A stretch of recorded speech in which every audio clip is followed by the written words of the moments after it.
In the spring of 1945, as Allied armies pushed deeper into the collapsing Reich, soldiers stopped reporting what they found. Not because nothing was there, but because what was there defied every category of language they had available to them. American infantrymen who had survived Omaha Beach, British paratroopers who had dropped into Arnhem, Soviet soldiers who had crossed the Volga under fire, hardened men who had witnessed years of industrial warfare, emerged from certain buildings and sat down in the dirt and could not speak. What they found inside Germany was not simply the aftermath of war. It was something else entirely. Evidence of a civilization that had turned itself inside out. A state apparatus that had methodically, bureaucratically, and with industrial precision applied human intelligence to the project of mass murder. And it had left records. It had left structures. It had left objects and rooms and machines and sealed documents that together constituted the most disturbing archive in human history. The finds of Nazi Germany in the final months of World War II did not only change what the world knew about the Third Reich, they changed what humanity understood about itself, about what organized societies are capable of, about how far darkness can extend when it is given uniforms, offices, and budgets. What follows is an account of what was actually found, not legends, not speculation. The documented, verified, officially recorded discoveries that the Nazi regime left behind when its time ran out. Some were expected, most were not, and a handful were so far beyond anything any intelligence agency or military command had anticipated that they permanently altered the trajectory of history. The first indication that something unprecedented lay ahead came in the weeks following the Battle of the Bulge. As American and British forces crossed the Rhine in March 1945 and Soviet armies drove westward through Poland, reconnaissance units began reporting structures that did not appear on any military map. Underground entrances camouflaged beneath forest floors, rail lines that disappeared into mountainsides and did not emerge on the other side. These were not command posts or ammunition depots. They were something else. And the closer the Allied armies came, the more unsettling the reports grew.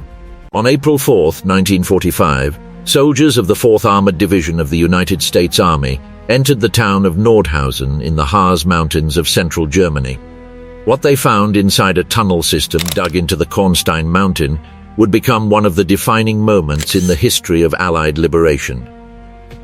Colonel William Roberts, commanding officer of the division, would later write that he had believed himself prepared for anything. He was not prepared for this. The facility was called Mittelwerk, officially a rocket production plant, built from 1943 onward using the labor of concentration camp prisoners transported from Buchenwald and other camps across the Reich. It consisted of 2 parallel tunnels, each nearly 2 kilometers in length, connected by cross galleries that created a subterranean city beneath solid rock. The ventilation was deliberately inadequate. The temperature never rose above freezing regardless of the season outside. When the 4th Armored Division entered, they found both the rockets and the bodies. Assembled V-2 ballistic missiles stood at various stages of completion along the production lines. And among the machinery and the precision guidance instruments lay thousands of prisoners in conditions that soldiers who had fought across North Africa and Italy described as the worst thing they had ever witnessed. The compound at Nordhausen contained approximately 5,000 men. 3,000 were dead or actively dying when American forces arrived. Men who had weighed less than 30 kilograms at death. Men worked to death, producing weapons that were, at that same moment, being launched at civilians in London and Antwerp. The rockets and the corpses in the same space. The precision engineering and the mass mortality in the same building. The technical manuals filed in offices adjacent to rooms containing the remains of human beings. This was the find that broke something in the professional composure of everyone who encountered it. There is something that happens to a person when they truly understand what the Nazi state was. Not as a historical abstraction, not as a number on a page, but as a physical reality. A place you can walk into, a room with exact measurements, a document with a date, a signature, and a name. If you are the kind of person who needs to look directly at the truth of what human beings built and what they did with it, you already know you belong here.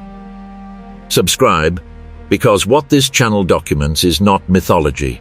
It is verified history, and it is consistently more disturbing than anything fabricated in its place. The Dora concentration camp, formerly Mittelbau Dora, was attached directly to the Mittelwerk facility. Established in 1943, it had by April 1945 processed more than 60,000 prisoners from across occupied Europe. French resistance fighters, Soviet prisoners of war, Polish political prisoners, Jewish men deported from Hungary, citizens of a dozen nationalities who arrived in sealed cattle cars and descended into the tunnels in a state survivors described in Nuremberg testimony as something beyond fear. For the first weeks, prisoners slept on the rock floor between active machinery and partially assembled rocket components. There were no barracks. There were no sanitary facilities. Shifts lasted 14 hours. Food provided between 500 and 800 calories per day, less than a third of the minimum required for physical labor of any kind. When American forces documented the site, they found not only the physical evidence of these conditions, but the administrative records the Nazi system had generated in managing them. The Reich did not operate informally. It generated paperwork with compulsive thoroughness, death registers organized by official corps, production records correlating rocket components manufactured with the daily labor allocation of each prisoner block, inspection reports from SS officers noting the declining physical condition of workers in the same column as quality assessments of the parts those workers had assembled. These documents demonstrated that the deaths at Mittelwerk were not accidents, but planned variables in a production system designed from the beginning to consume human lives as expendable raw material. The engineers knew, the managers knew, the SS commanders knew, and they had written it down in the orderly handwriting of educated professionals.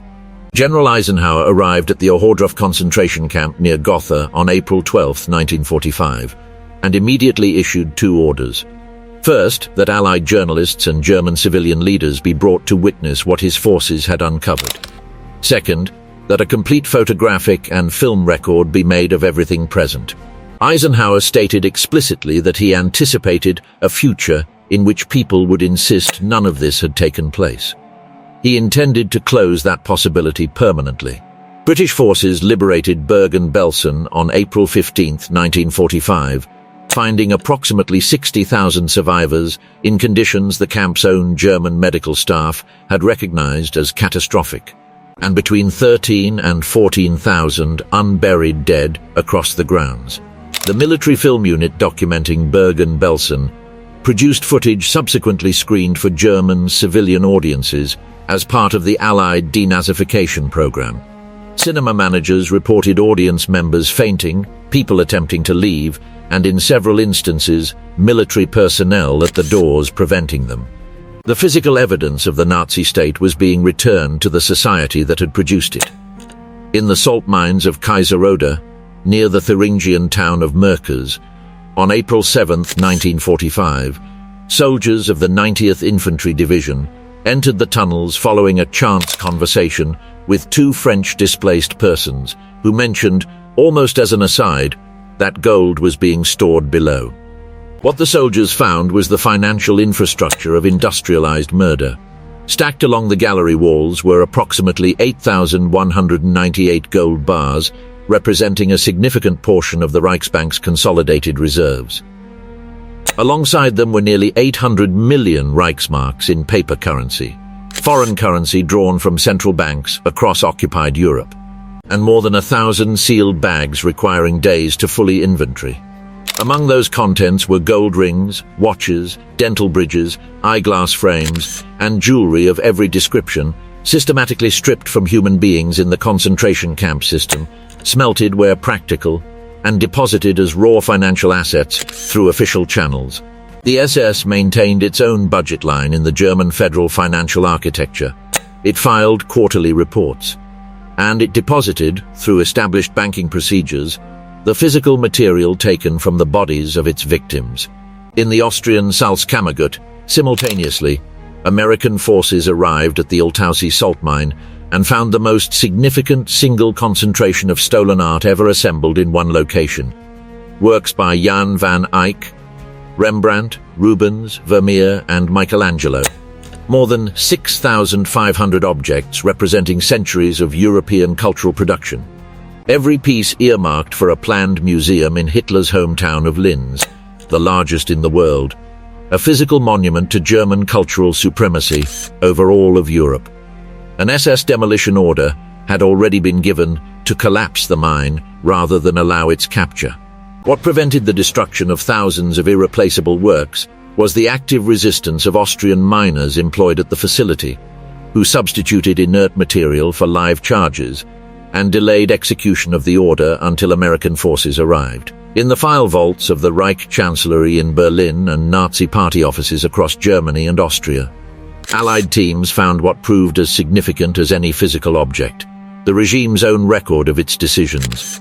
The Wannsee Conference minutes of January 1942 had been preserved in multiple copies. Transportation orders for deportation trains were retained in railway files.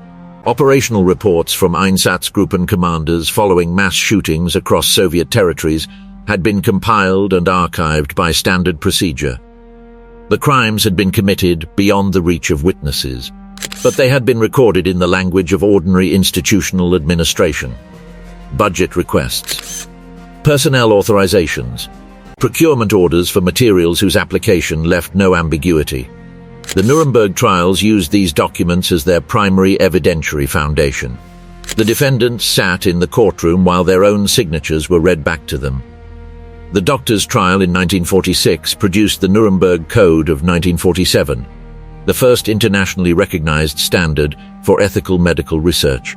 Built directly on clinical records of experiments conducted on prisoners, the most horrific finds of the Nazi medical system became the legal basis for the standards designed to prevent their repetition. In the Owl Mountains of Lower Silesia, the underground construction project designated as Ries, Giant, confronted investigators with a labyrinth whose ultimate purpose had never been documented in any record Allied forces could locate. Tens of thousands of forced laborers from the Gross-Rosen camp had excavated these tunnels and chambers from 1943 onward. More than 13,000 died during construction. What they had been building remained a question that post-war documents could not definitively answer. Reinforced concrete chambers with walls 2 meters thick, ventilation systems designed for toxic atmospheres, circular platforms whose function remains unidentified to this day. Whatever comprehensive documentation had existed was destroyed in the German retreat, ensuring that the project's full purpose went to the grave with those who designed it. What the finds of Nazi Germany teach us, across every category and 8 decades of continued discovery, demands to be stated directly. The Third Reich was not an eruption from outside human civilization. It was a product of it, its systems of organization, its bureaucratic precision, its technological capabilities, expressions of the same tradition that produced the people it destroyed. The factories, the railways, the banks, the universities, all operated by people who came from the same cultural inheritance as those they imprisoned and killed. The finds make this visible in a way that no historical argument built from words alone can replicate. The document with the signature, the dental crown in the numbered bag, the production quota filed adjacent to the mortality register. These are not symbols, they are physical objects, residues of decisions made by specific human beings in specific rooms for reasons that were written down and are available to anyone willing to read them. That is the most terrifying find of all. Not the underground factories, not the hidden gold. The most terrifying find is the record itself.